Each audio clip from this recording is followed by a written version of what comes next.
Hello and welcome to Business Today. I'm Siddharth Zarabi and we are here at Davos at the World Economic Forum 2025 with a very, very special panel that reveals the mood of India Inc. and what CEOs in India and of course all over the world feel about business prospects and how optimistic they are about the economy in India. And for that, PricewaterhouseCoopers has just done its 28th annual Global CEO survey, and there's a complete India perspective on it. This entire data exercise is going to be led by PwC India during the panel discussion, but it's my privilege to introduce a very, very special guest, the Chief Minister of India's largest state economy, one of the most prized investment destination in India, that is Maharashtra, and Devendra Fadnavis, the Chief Minister of Maharashtra. Welcome here. Thank you. We also have with us Sanjeev Krishan, the Chairperson of PwC in India, who have done this survey. They do it every year, and it has got very, very interesting takes on the mood of India Inc. and what they feel about business going forward. We are also joined by Amitabh Chaudhry, the CEO of Axis Bank. He's just won a third term from the Reserve Bank of India to lead his bank. So great to have you here with us, Amitabh. The chairperson of one of India's largest renewable energy companies who are driving the future and setting the agenda as far as a carbon neutral growth scenario is concerned, Sumant Sinha, welcome. We also have Radha Dhir of JLL, somebody who understands the real estate market. And viewers, everyone knows something about real estate, whether it is commercial or residential. And last but not the least, a powerhouse of a company, the Wellspun Group, and the chairperson, Balkishan Goenka, again a great entrepreneurial story. So wonderful, wonderful panel here, and what we are going to do is to get Sanjeev to set the context and reveal the findings of this survey very quickly, and then we'll open up to an industry and Maharashtra Chief Minister conversation. Sanjeev, over to you. Thank you, Siddharth, and good morning and warm welcome. Thank you, Chief Minister Fadnavis, for joining us, and all the panelists.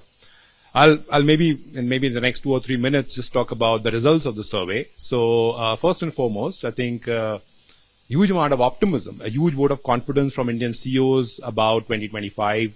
Almost 87% of them are very, very positive and sanguine about India's prospects in 2025. In some ways, it was 86% last year. I would think that partially it has got to do with the fact that they believe that the global headwinds have eased.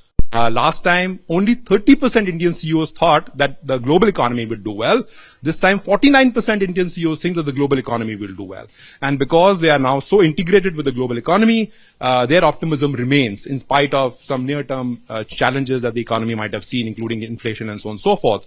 Another interesting fact which has come out is India remains number 5 in the global CEOs investment as a global CEOs investment destination. Now, again, we are still a little bit behind than China and Germany, apart from UK and the US, but India has retained its fifth spot. So you can look at this glass half full or half empty.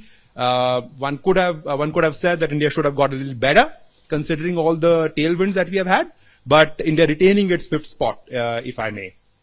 I would also say that one other thing which was coming out very, very, very clearly from some of the survey findings was that many Indian businesses have, over the last 3 years in particular, focused on areas like sustainability in a very significant way, and also embrace changes and shifts when it comes to their business models. And I'll sort of maybe briefly talk about some of those very quickly.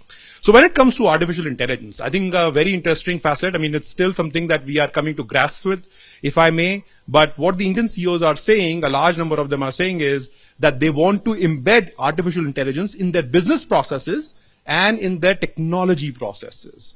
However, I must say that CEOs in China and in US believe that they have managed better productivity outcomes and better revenue outcomes from artificial intelligence. Maybe it's a bit too early, but at least that's the feedback that we have. I think trust in AI is something which Indian CEOs are still grappling with, is still getting built. Only one third of them believe that some of the outcomes can be trusted. So that's an area that maybe will come up at discussion, then we should get the panelists' view. I think the next one, which maybe I can talk about, the climate. Very interesting inputs on climate this year. And of course, after yesterday, we'll see as to how that paradigm changes, if at all.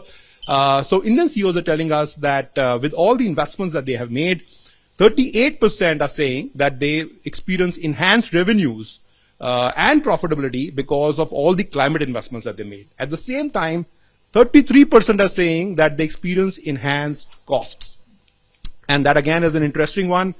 Simultaneously, 20% of the CEOs are saying that they have been inhibited. They have been inhibited by making significant climate investments. I'm not saying ESG, climate investments because of the cost, as well as in some cases, the management teams have not been in unison. So finding a common ground on climate still remains a bit of a challenge, because I still feel that 20% is a high number from that standpoint. And this is at a time when India has made very significant investments in renewable energy, including 100% FDI allowed, etc., and solar mission, the hydrogen mission, etc. So it's an interesting topic as to what Indian CEOs are saying about climate. Maybe the last one that I'll touch upon is the focus on reinvention. 4 in 10 Indian CEOs are saying that their businesses will not exist in the same shape and form as they currently exist. 4 in 10 CEOs are saying. So they expect that with all the disruptions around them, they will have to do their businesses a bit differently. 39% of Indian CEOs are saying that they have got into a new sector over the last 5 years. And they're also looking at new ways of delivery. They're finding new customer segments. And they're trying to figure out if there could be, for instance, disintermediation in the way they distribute their products and so on and so forth, which means that they are on the reinvention journey.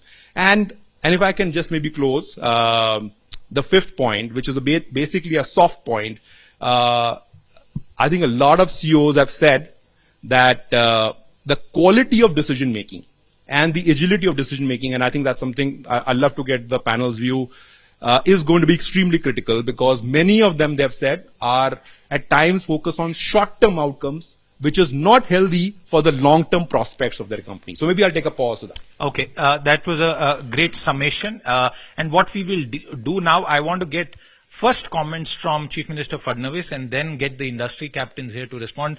Fadnavis ji, one of the key points from the survey is that while there are various concerns and sectoral data, but 9 out of 10 CEOs are confident of India's, Bharat's economic growth. They're also planning headcount increases, and as someone who has to handle the demands for employment as well at the state level, and they're looking at continuing investments in AI. From what you heard from Sanjeev and your own participation, you've been here now for almost 2 days meeting various investors. What is the feedback and sense about India as an investment destination from all those who you have met? Yeah, thank you. First of all, I must say it's a very encouraging survey. At least the investment climate in India is concerned. So many number of CEOs saying that they feel that they will be investing more, they will be hiring more, is something like a music to my ears. And I've experienced it, because now in Davos and also back home, I've seen that huge investments are coming. There's not a single day where I don't encounter with some investor or other. And in Davos, I feel that we'll be able to sign the record number of MOUs and record amount of investment. So the investment climate is very good, and I think in past 10 years we have worked a lot on EODB and CODB. So I think those things are now helping people, at least the Indian CEOs and the global CEOs as well, have enhanced their confidence in Indian economy. And the states are also competing with each other. There's a competitive federalism where the states are attracting a lot of investments. We are actually giving tailor-made incentives to the investors. So I feel that outlook for India and for my state is absolutely good. I just want a quick follow-up. You have come back to power with a record mandate. Does that also influence investor, optimism and approach towards a state like yours? Because you spoke about competitive federalism. Various other Indian states also, viewers, are competing right here at Davos with Maharashtra also. No, I do agree, and it does, because, stability is something at which all the investors look at. Because if there is an unstable government, if the decision making is not fast, if, there is red tapeism, then they don't tend to invest. So in Maharashtra, since people have seen our regime between 2014 and 2019, they have seen our decision making, they have seen the way we conduct our business. So I think that has really enhanced their confidence, and that is why we are experiencing huge investments in the state of Maharashtra. Okay, I now open up to the panel. Amitabh, I am coming to you. Maharashtra is also the state that did the first BOT project in road infrastructure almost 3 decades ago. So it set records even then. Respond to this survey and sort of put it in context for us. So I completely agree with the Chief Minister, sir, that, when you look at India, the optimism around what India can do and achieve over the next decade, I mean, let's just project out for a decade, is pretty incredible.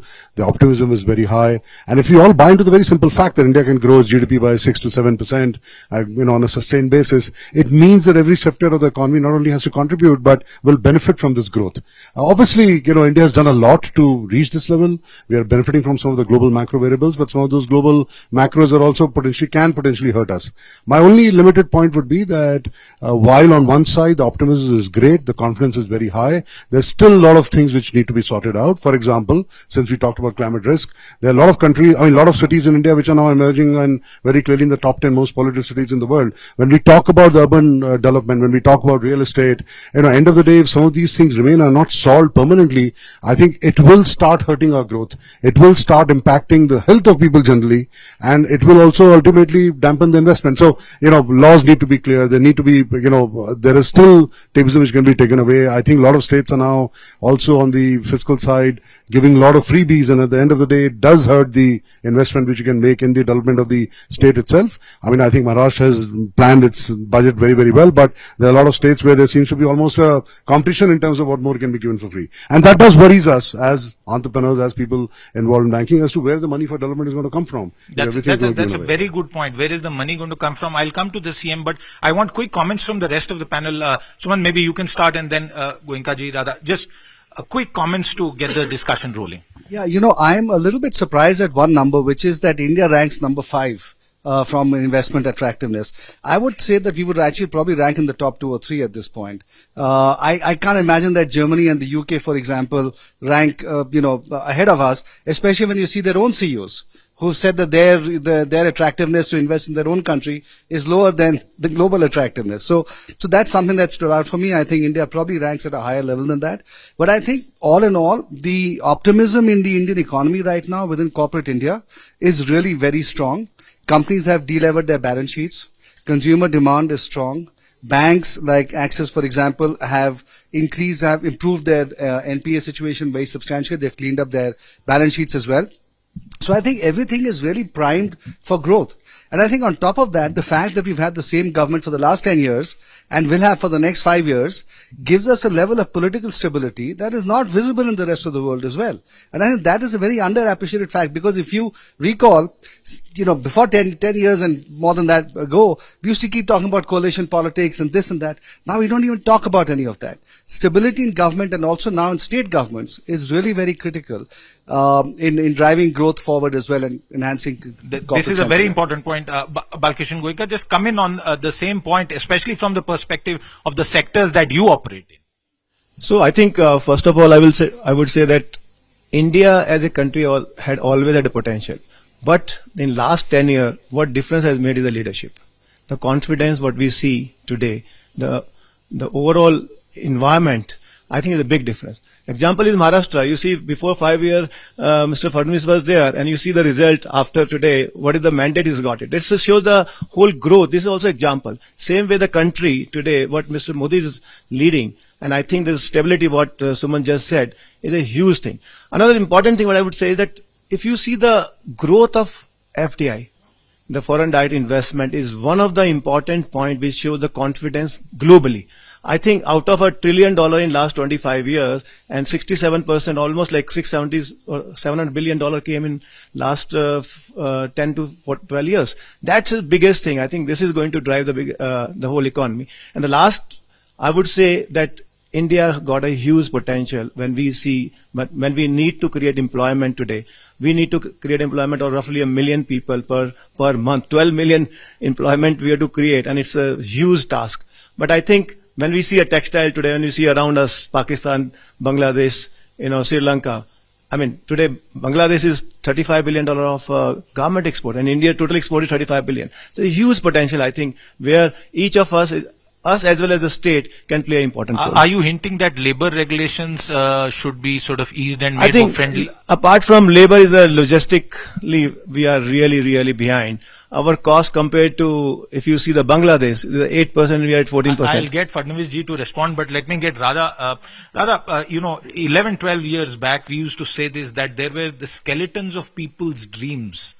लोगों के जो aspirations थे घर की, they were all empty. There were shells all across major cities, NCR, where projects were incomplete. In the last 10 years, residential side, we have seen far more improvement. Commercial projects stuck, for example, in the state of Maharashtra, long transport projects, they have also been sorted. Is the real estate sector now fully primed for growth in India? Because it's also a great employment creator. Absolutely. It is the second largest employment provider in the country after agriculture. And a lot of points were covered. First, of course, the political stability. I think it's a very important point for India's growth and attracting investment. And the point made on investment, last year, just in the real estate industry, $9 billion was the money which came from outside India, which was double of what was there in 2023. And 25 to 30% of that came from the US. So I would say India, and I would agree with you, Sumant, India would be the second or the third largest investment attractive destination. We've done a future of work survey, which actually 2 points which you covered. I just wanted to quickly talk about that. So one was artificial intelligence. 95% of the Indian CEOs have said that artificial intelligence is going to play a big role in changing their operations.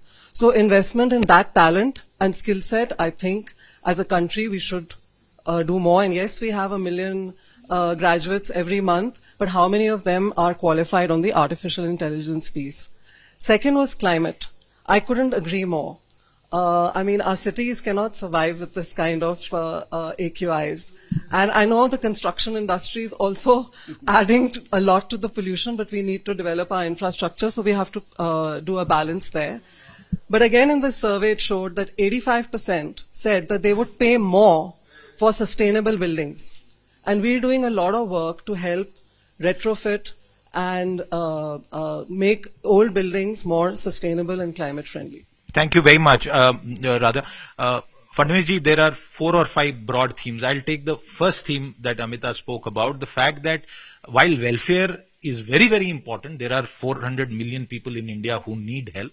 But the concern that, revenue, where will state and central governments get revenue? And the GST Council, which is now a state federal body, is not reducing GST on health insurance premiums. But there is so much money being given because of elections. How do you reconcile this?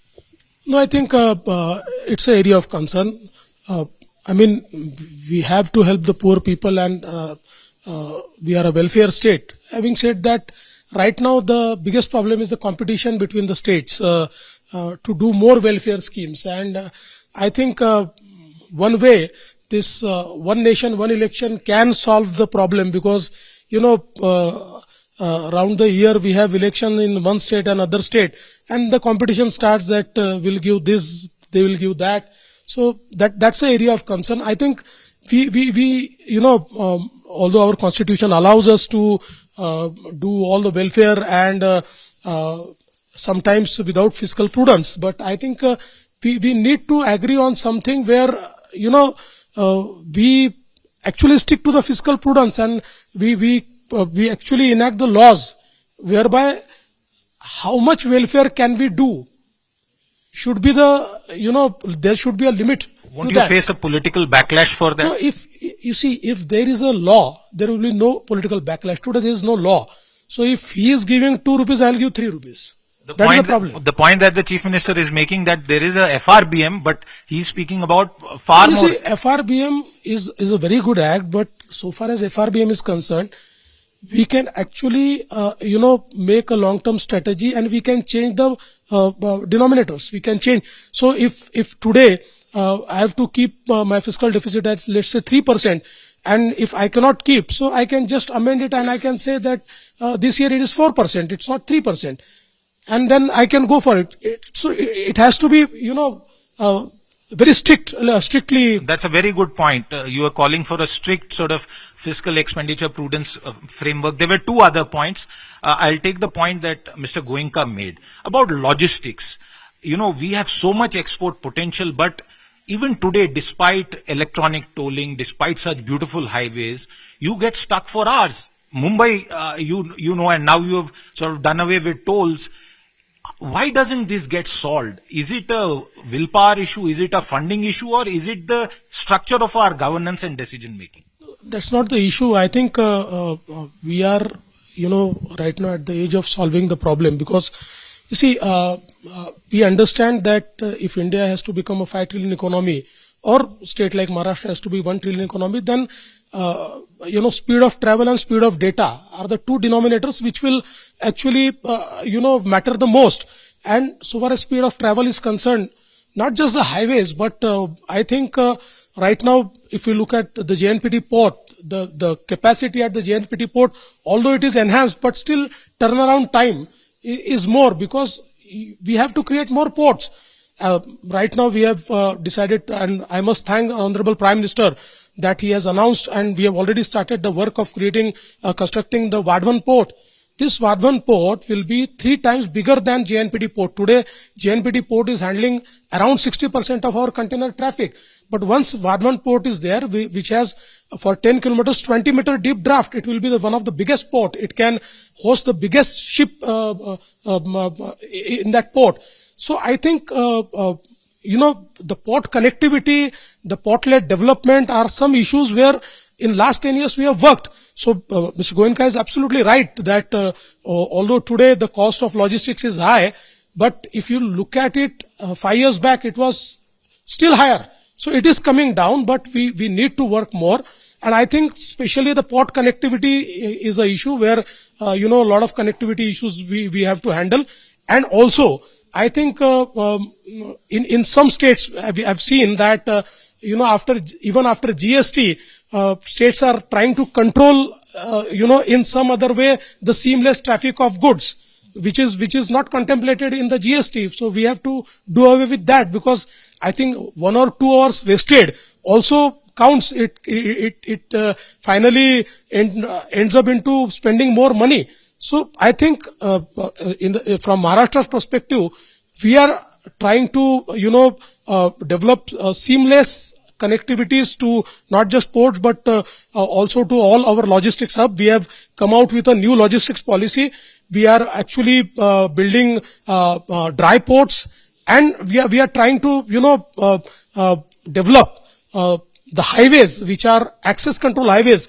You can see that one Samruddhi highway, what it has changed for 15 districts, and if we talk about the last district, then the travel time for goods was 8 days to JNPT port. Now it is 12 hours for JNPT port.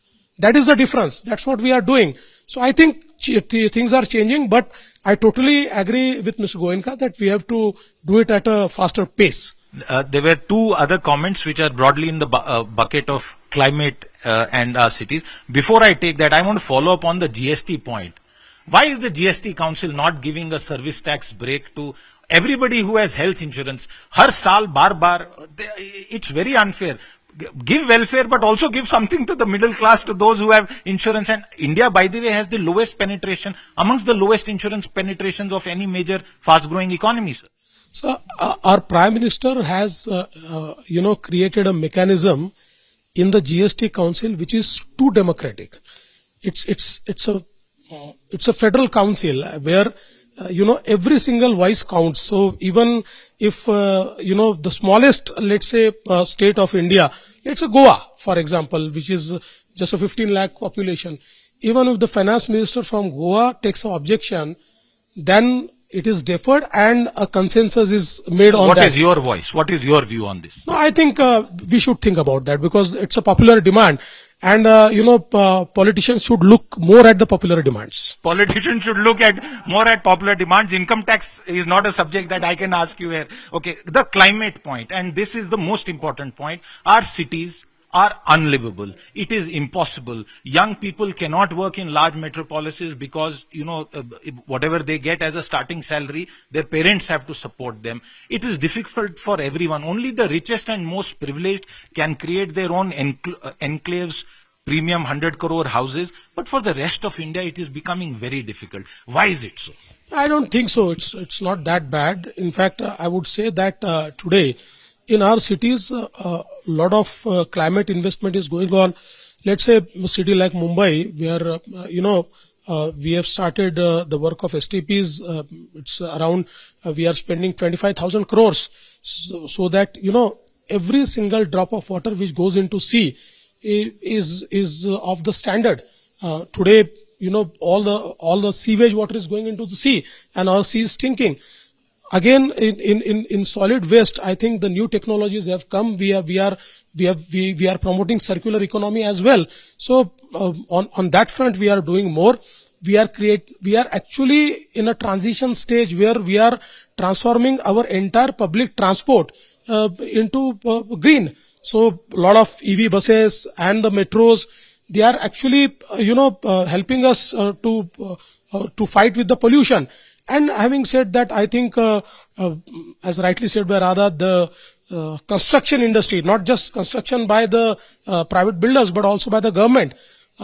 The city like Mumbai is rebuilding. It's reinventing itself. So, at least for next 5 years, this building work will go on. And we would like to have certain solutions whereby how can we bring down the pollution while building the city. I think our deputy national bird could soon become the crane. But what I'll do, we have 15 minutes. I want to go across the panel, starting with you, Radha. A question to the Chief Minister directly and for him to answer. Go ahead. You want to start with the question? Okay, so just on the last point you mentioned about spending on sustainability, and you're absolutely right. We've seen that developers have started spending a lot on sustainability and technology when they're building buildings ground up.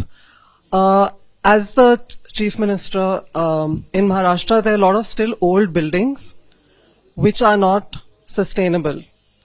How would you view in terms of keeping aside some investment to help retrofit or make these buildings as well sustainable?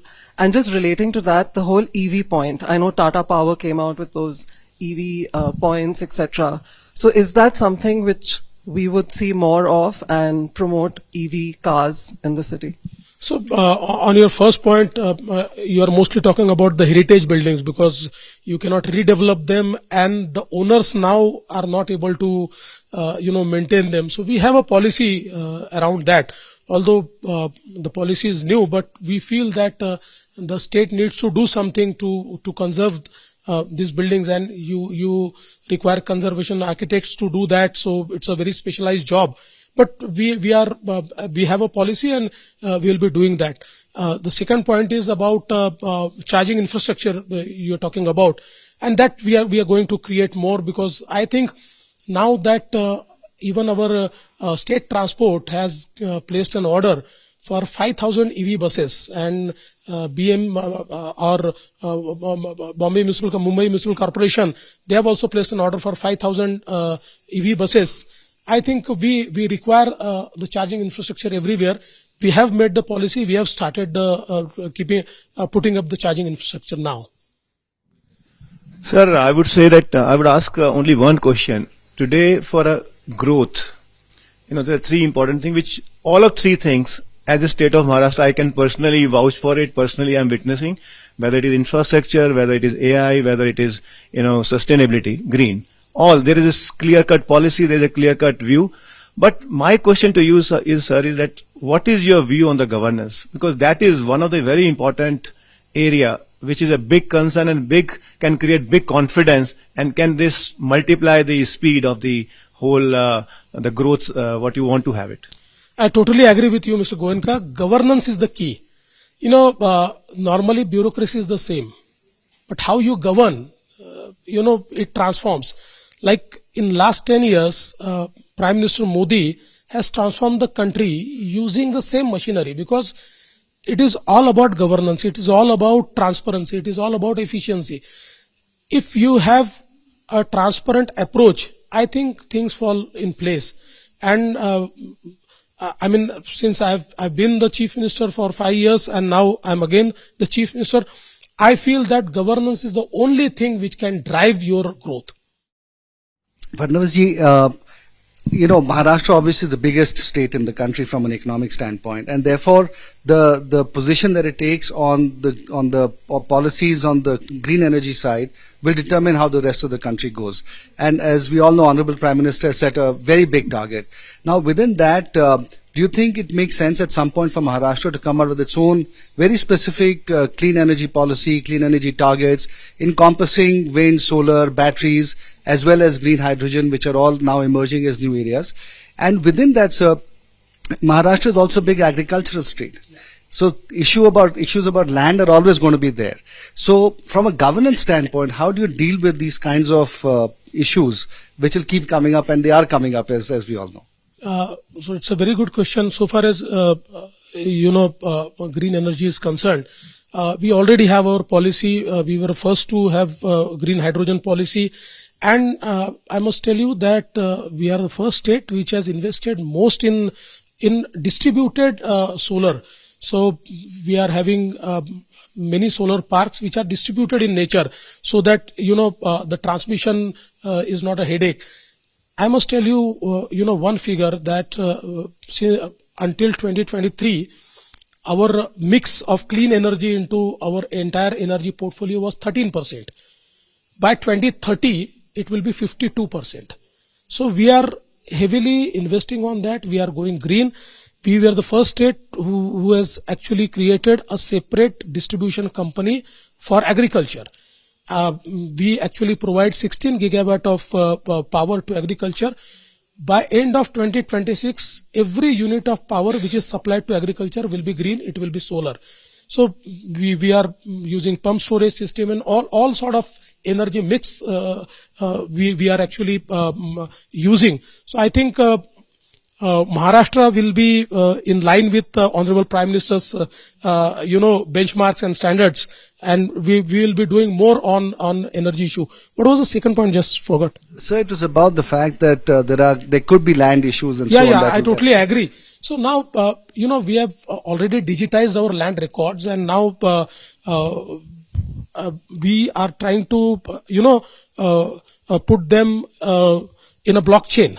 Because I think the blockchain is something where today I always say that most of our revenue system, or the collectors we train, or the SDOs, their half of time is hearing the land issues.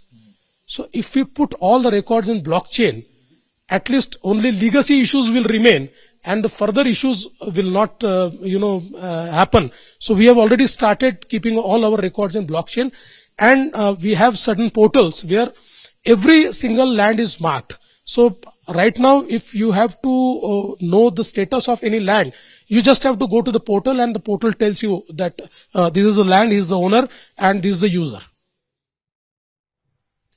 So, obviously, when I hear you speak, the government is doing a lot of work. I actually don't have a question, I have a request. Maharashtra government, for example, is doing work across all dimensions of business and economy. I think all of us come to know about it also. So, for example, Sumant might know a lot about what you're doing in the renewable energy side. He might know a lot what you're doing on the textile side. But I think if the engagement with industry can happen more, for example, just this port, which we read about in the papers, and I think you talked extensively about it, we as private or entrepreneurs or people who can invest there do not know what role we can play. And I think if in some of the key 15, 20 big agenda items you have, if the government can engage actively, continuously, I think the whole ecosystem that can be created will be much more powerful than, because, everyone is just doing the small thing. I think a lot of more people come together. I think something better, bigger can be created. So I would just request you if you can, push the governance side and engage more. I think you'll get more out because they can invest and co-invest at the right time in the right way.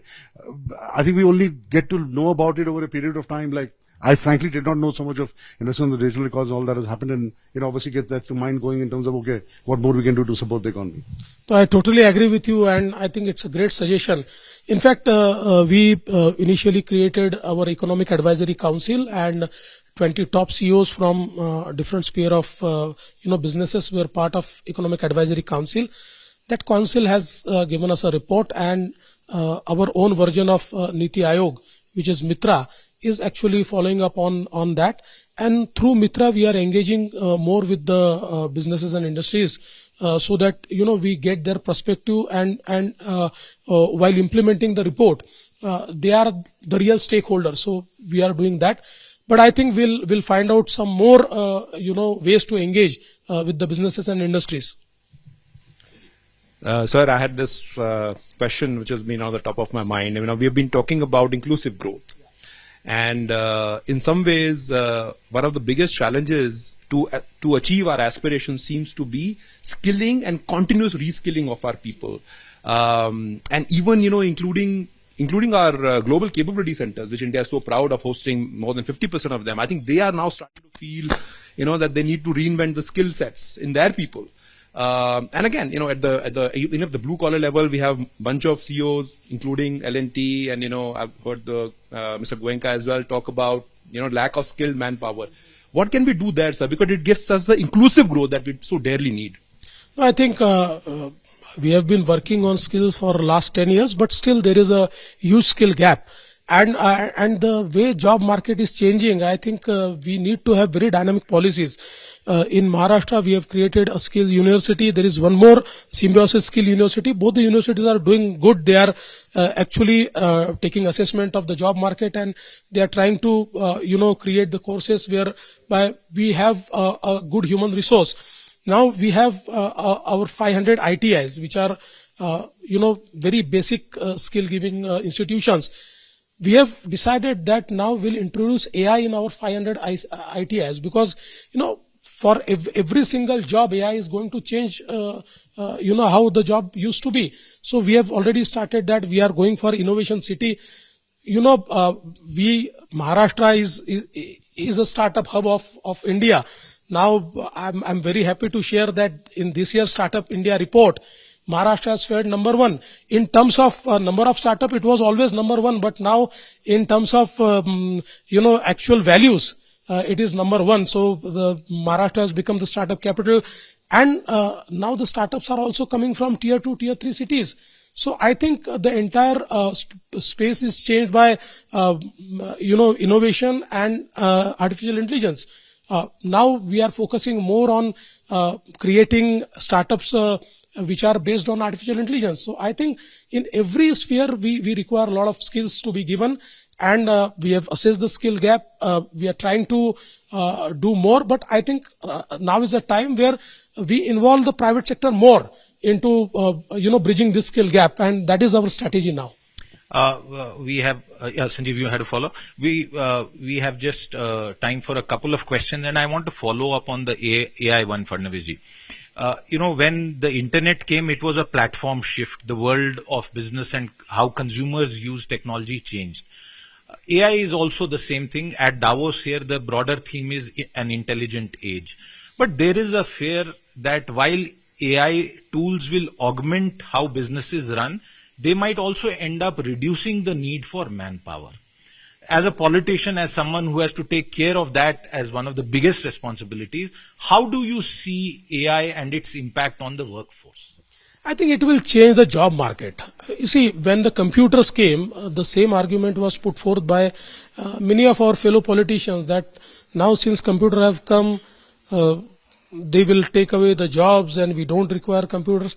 You see, technology is like a horse. You have to ride the horse. So you cannot shy away with the technology. It has come. It will change. I was reading a few years back one report where it said that there's a possibility that globally, due to artificial intelligence, 22 crore jobs will be lost. But at the same time, 25 crore new jobs will be created. So AI has the power to create new jobs as well.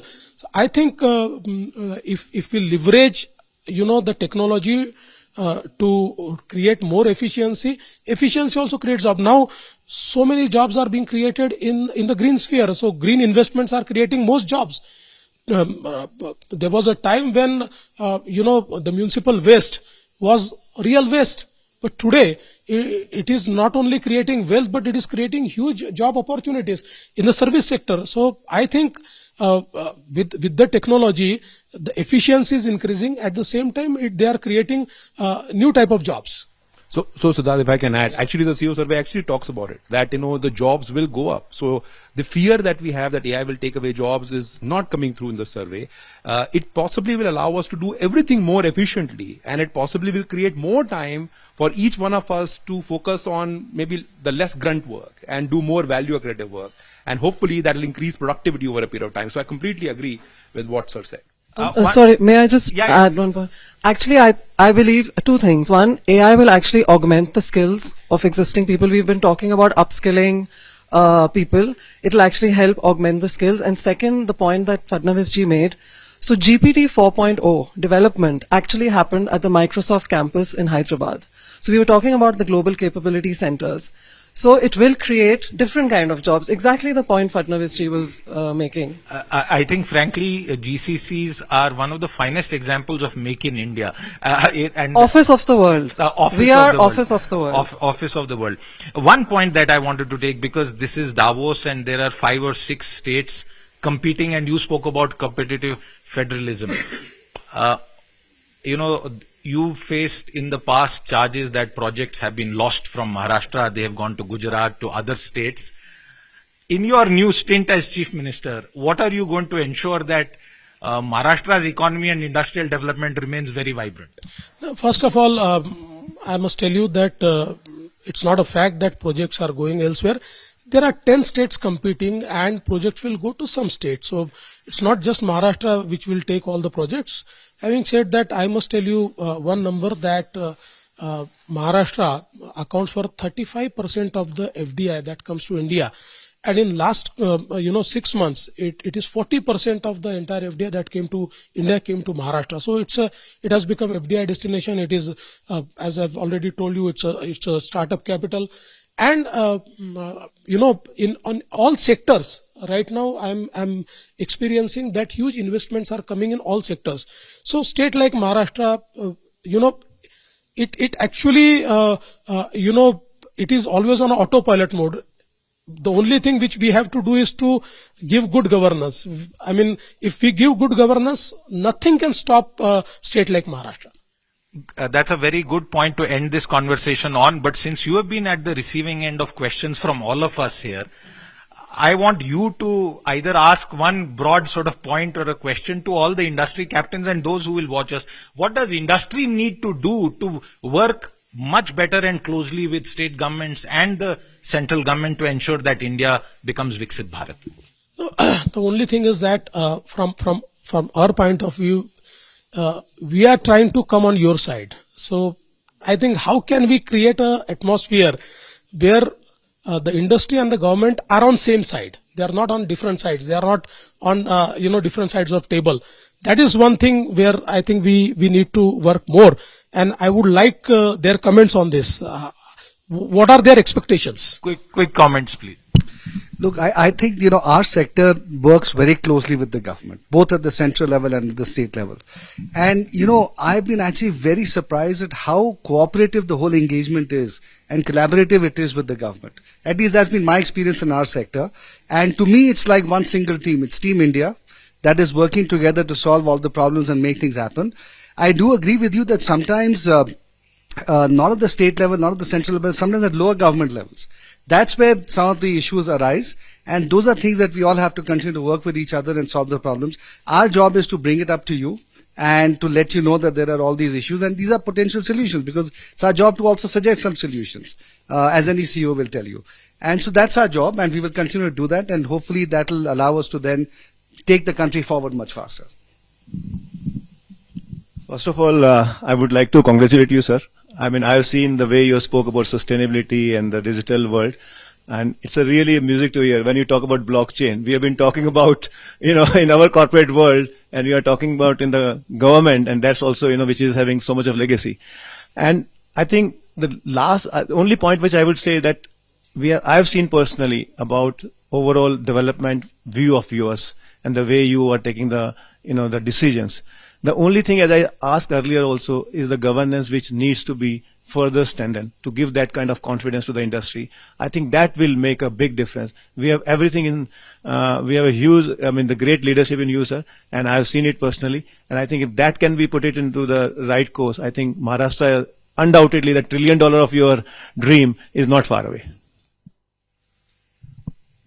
So, sir, I would only say that one request that I can make is that if the government and the bureaucracy and when you talk about improved governance does see us as being on the same side. I know all of us are focused on shareholder returns also, but all of us also realize that you have an agenda, you have something which you have to deliver. We appreciate that. And I think if they start believing that, we can be on the same side, I think that change in belief, because I think most of the times we think that a lot of time is going and seeing that how things can't be misused. And so the focus is on that. I think we have some work to do. I'm not saying we are all, perfect, but I think that level of trust, if that can be built, and you can drive that, ensuring that, no, I would like to trust them. If they make a mistake, then we'll go after them. I think that change is important. Otherwise, if you look at the eyes of mistrust or keep putting in policies just to ensure something wrong does not happen, then, we are just lost in the rules and something of that nature. So I think everyone's covered most of the points, but just coming back to your dream of the 1 trillion economy in Maharashtra, I remember when you were the chief minister earlier, and I had the opportunity and privilege of accompanying you to Hanover, and you made a presentation and you talked about how your dream was to create a single window clearance and how you'd brought down to just 15 or 12 points. And I remember that presentation resonated with so many people. So I'm confident that in this term, Maharashtra will get to your dream. Absolutely. Well, I can only say that, trust and growth, Amitabh actually spoke about it already. Trust and growth are, two sides of the same coin. You cannot create any growth without that growth being trusted. And, if you're not trusted, no growth is going to be possible.